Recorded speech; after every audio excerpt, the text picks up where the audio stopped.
Donald ട്രംപിൻ്റെ ഒരു ടാക്ടിക്സിനെ കുറിച്ച് സൂചിപ്പിച്ചല്ലോ. ഡൊണാൾഡ് ട്രംപ് അധികാരത്തിൽ വരുന്നതിന് തൊട്ട് മുമ്പാണ് ഈ സീസ് ഫയറിനെ കുറിച്ചുള്ള ചർച്ചകൾ പെട്ടെന്ന് സജീവമാവുകയും വെടിനിർത്തലിനെക്കുറിച്ചുള്ള ധാരണകളിലേക്ക് എത്തുകയും ഏതാണ്ട് ഈ അധികാരം ഏറ്റെടുക്കലും ഈ സീസ് ഫയറും ഒരേ സമയമാണ് സംഭവിക്കുന്നത്. അത് കഴിഞ്ഞ് ബെഞ്ചമിൻ നെതന്യാഹു അമേരിക്കൻ പ്രസിഡന്റിനെ സന്ദർശിക്കുന്നതിന് തൊട്ടുപിറകെ ഇപ്പോൾ മാഷ് സൂചിപ്പിച്ച പോലെ തന്നെ അവിടെ ഈ ഗസ ഏറ്റെടുക്കലിനെ കുറിച്ചുള്ള അവിടെ റിയൽ എസ്റ്റേറ്റ് ബിസിനസ് തുടങ്ങുന്നതിനെക്കുറിച്ചുള്ള പ്രഖ്യാപനങ്ങളൊക്കെ ട്രംപ് നടത്തുന്നു. അത് കഴിഞ്ഞ് കുറേ കഴിഞ്ഞപ്പോൾ വീണ്ടും ഈ സീസ് ഫയർ ലംഘിച്ചുകൊണ്ട് ഇസ്രായേൽ ഈ ആക്രമണം നടത്തുന്നു. സീസ് ഫയറിൻ്റെ ഒരു രണ്ടാം ഘട്ടത്തിലേക്ക് പോകുന്നത് സംബന്ധിച്ചുള്ള ചർച്ചകൾ സംബന്ധിച്ച് ഹമാസ് മുൻകൈ എടുക്കണം എന്ന് അത് തുടങ്ങണം എന്ന് പറയുമ്പോൾ ഇസ്രായേൽ അതിനെക്കുറിച്ച് റിയാക്ട് ചെയ്യാതെ നിൽക്കുന്നു. ഇങ്ങനെ പലതും നമ്മൾ കാണുന്നുണ്ട്. അപ്പോൾ ഈ പ്രോസസ്സ് ഇറ്റ്സെൽഫ്, അതായത് ഒരു വെടിനിർത്തൽ പ്രഖ്യാപിക്കുന്നു, അതിൻ്റെ ആശ്വാസത്തിൽ ഈ ആക്രമണം ഭയന്ന് ഒഴിഞ്ഞുപോയ ഗസയിലെ ഫലസ്തീൻകാർ തിരിച്ച് അവരുടെ പ്രദേശങ്ങളിലേക്ക് കുറേയൊക്കെ മടങ്ങി വരുന്നു. ഇടയ്ക്ക് ആ വെടിനിർത്തൽ കരാർ ലംഘിച്ചുകൊണ്ട് ആക്രമണം നടത്തുന്നു. അപ്പോൾ എന്ന് വെച്ച് കഴിഞ്ഞാൽ ഡീസ്റ്റബിലൈസ് ചെയ്യുക എന്ന് പറയുന്നൊരു പരിപാടിയാണിത്. അവർ ഒരു പ്രതീക്ഷയിലാണ് തിരിച്ചു വരുന്നത്. ആ മനുഷ്യരെ വീണ്ടും ആക്രമിക്കുന്നു, അവർ വീണ്ടും ഓടിപ്പോകേണ്ടി വരുന്നു. അപ്പോൾ ഇനി ഒരു വെടിനിർത്തൽ ഉണ്ടായാൽ പോലും ഈ മനുഷ്യർ ഇങ്ങോട്ട് വരണമോ വേണ്ടയോ എന്ന് രണ്ടാമതൊന്നും ആലോചിക്കുന്നൊരു സിറ്റുവേഷൻ ഉണ്ടോ? ഇതൊരു വെൽ പ്ലാൻഡ് ആയിട്ടുള്ളൊരു പരിപാടിയാണോ ഈ നടന്നുകൊണ്ടിരിക്കുന്നത്? തീർച്ചയായിട്ടും അതെ. നിരന്തരമായി സംഘർഷത്തിൽ കഴിയാൻ ഒരു ജനതയ്ക്ക് കഴിയില്ല. അപ്പോൾ ഈ മണ്ണിൽ നിന്ന് കഴിഞ്ഞാൽ മരണവും സംഘർഷവും അല്ലാതെ ബാക്കിയൊന്നും ഉണ്ടാവില്ല എന്ന് ഉറപ്പിക്കുകയും അതിനുശേഷം ഒരുപക്ഷെ ജോർദാനോ ഈജിപ്തോ മറ്റേതെങ്കിലും ഭാഗത്തേക്കോ നിങ്ങൾക്ക് പോയി താമസിക്കാം, അവിടെ ഞങ്ങളൊരു ടൗൺഷിപ്പ് ഉണ്ടാക്കി തരും, വലിയ സഹായങ്ങൾ ഞങ്ങളുടെ ഭാഗത്തുനിന്നുണ്ടാകും എന്നൊക്കെ പറയുമ്പോൾ ഒരുപക്ഷെ ജീവരക്ഷാർത്ഥം മനുഷ്യർ പലായനം ചെയ്തേക്കാം. അത്തരത്തിലുള്ള ഏറ്റവും മനുഷ്യത്വരഹിതമായ ഒരു തന്ത്രമാണല്ലോ അത്. ആളുകളെ നിരന്തരമായി പ്രൊവോക്ക് ചെയ്ത്, നിരന്തരമായി ആക്രമിച്ച്, നിരന്തരമായി ആളുകളെ കൊലപ്പെടുത്തി സ്വന്തം മണ്ണിൽ നിന്ന് ഒഴിഞ്ഞു പോകാൻ അവരെ പ്രേരിപ്പിക്കുന്ന ഒരു ദീർഘതന്ത്രമാണോ എന്ന് സംശയമുണ്ട്. അപ്പോൾ താങ്കൾ ആദ്യം സൂചിപ്പിച്ച കാര്യം വളരെ പ്രധാനപ്പെട്ടതാണ്.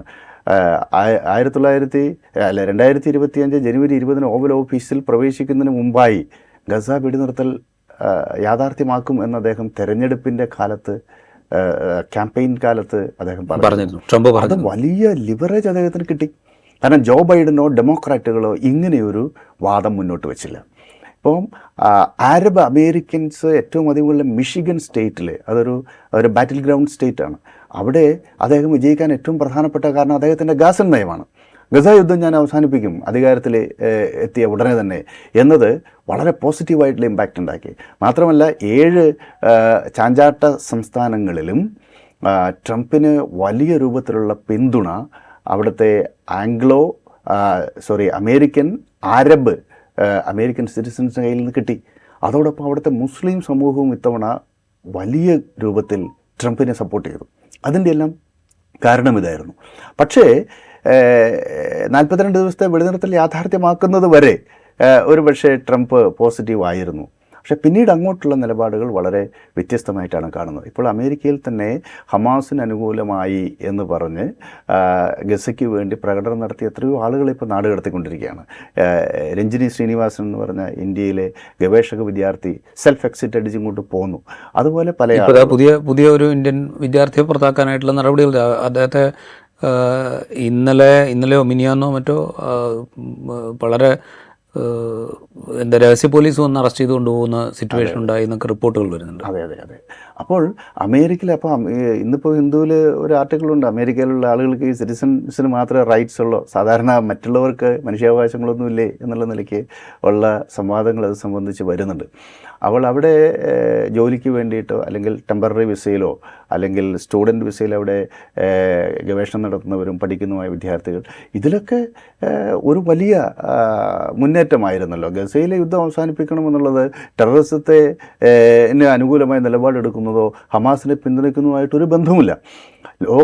ലോകത്തെമ്പാടുമുള്ള കോടിക്കണക്കിന് മനുഷ്യർ അവിടെ നടക്കുന്ന നരമേധം അവസാനിപ്പിക്കണമെന്ന അഭിപ്രായമുള്ളവരാണ്. ഇപ്പോൾ തന്നെ 200-ലധികം രാജ്യങ്ങളിൽ ഇസ്രായേൽ ഇപ്പോൾ നടത്തിയിട്ടുള്ള അക്രമത്തിനെതിരായിട്ട് പ്രതിഷേധ പ്രകടനം നടന്നു. അതിൽ പങ്കെടുത്ത മഹാഭൂരിപക്ഷം ആളുകൾ മുസ്ലിമുകൾ പോലുമല്ല, അറബികളല്ല.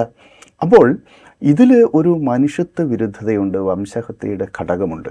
അമേരിക്കൻ ക്യാമ്പസുകളിലും അങ്ങനെയാണ്. അമേരിക്കൻ ക്യാമ്പസുകളിൽ ഹമാസിനെ പിന്തുണയ്ക്കുക അല്ല ചെയ്തത്, അല്ലെങ്കിൽ ടെററിസത്തെ പിന്തുണയ്ക്കുക എന്നുള്ളതല്ല. ഗസയിലെ മനുഷ്യർ, അവിടുത്തെ സിവിലിയൻ പോപ്പുലേഷൻ, അവിടെ കൊല ചെയ്യപ്പെട്ടതിൽ 80% സിവിലിയൻസാണ്. അതിൻ്റെ കണക്കുകളെല്ലാം പുറത്തു വന്നു. പ്യൂ റിസർച്ച് ഇൻസ്റ്റിറ്റ്യൂട്ട് പുറത്തുവിട്ട കണക്കുകൾ തന്നെ അതാണ് സൂചിപ്പിക്കുന്നത്. ഈ 80%-ൽ 70%-ഓളം സ്ത്രീകളും കുട്ടികളുമാണ്. ഇതെല്ലാം വസ്തുനിഷ്ഠമായ യാഥാർത്ഥ്യമായി നമ്മുടെ മുന്നിലുണ്ട്. അതുകൊണ്ട് സിവിലിയന്മാരെയും സാധാരണക്കാരെയും കൊന്നൊടുക്കുന്ന ഈ യുദ്ധം അവസാനിപ്പിക്കണം.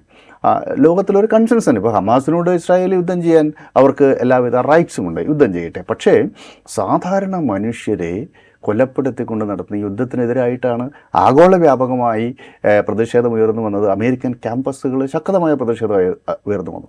അത്തരം പ്രതിഷേധങ്ങൾ ഇനി ഒരിക്കലും അനുവദിക്കില്ല എന്ന നിലപാട് ട്രംപ് സ്വീകരിച്ചു. കൊളംബിയ യൂണിവേഴ്സിറ്റി അടക്കമുള്ള വിശ്വോത്തര സ്ഥാപനങ്ങൾക്കുള്ള ഗവൺമെൻറ് എയ്ഡ് അദ്ദേഹം എടുത്തു കളഞ്ഞു.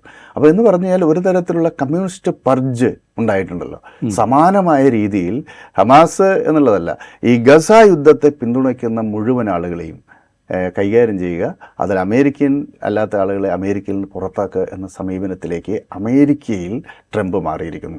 അപ്പോൾ നിലപാട് കൂടുതൽ കാർക്കശ്യത്തോടുകൂടി നടപ്പിലാക്കാനുള്ള ഒരു ധാരണ ഇസ്രായേൽ അമേരിക്ക അച്ചുതണ്ട് രൂപപ്പെടുത്തിയിരിക്കുന്നു എന്നാണ് ഇപ്പോൾ നമുക്ക് മനസ്സിലാക്കാൻ കഴിയുന്നത്.